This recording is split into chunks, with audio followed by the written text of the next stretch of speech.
Сәлем қыз-келіншектер, сіздермен бірге Мадинаның асханасы. Бүгін мен сіздерге осындай қып-қызыл тәп-тәтті болып пісетін борщтың рецептімен бөлісетін боламын. Ал кеттік, ең бірінші өзімізге қажетті ет мөлшерін жақсылап турап аламыз. Ізінен пияз, картоп, болгар борщы және сәбізімізді көбіктеп турап аламыз.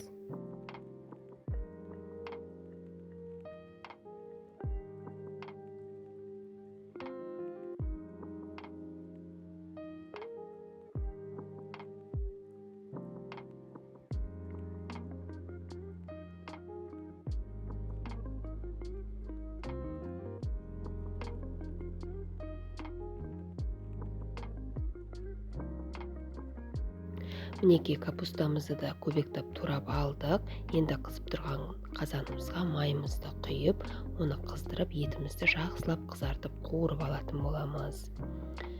Етімізді мінекей қуырып болдық. Енді оның үстіне сәбіз, пияз, картошкамыздың барлығын бірге салып, тағы да қуырып алатын боламыз. Жақсылап қыздырып қуырып аламыз баяу отта.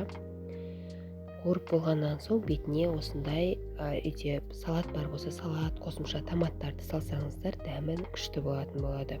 Жақсылап қуырып болғаннан кейін үстіне капустамызды саламыз. Капустамызды да жақсылап қуырып 10-15 минутқа бұқтырып қоятын боламыз.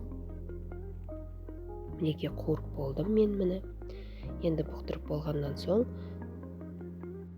үстіне су құямыз. Қазанды толтырып құя беріңіздер су. Ол 1,5 сағаттай примерно қайнайды. Қайнап болғаннан кейін кішкене суы азайып қалады.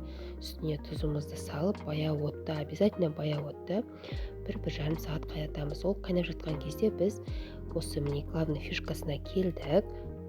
Мінекей қып-қызыл борщымыздың главный фишкасына да келдік. Қызылшамызды жақсылап теркада өткізіп аламыз. Ол кезде сосын қайнап болғаннан кейін 1,5 сағат қайнағаннан кейін барып қызылшамызды саламыз.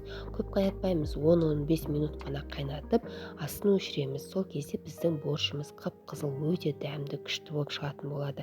Егер де басында қуырған кезінде салсаңыз, борщыңыз қызыл емес, розовый цвет болады.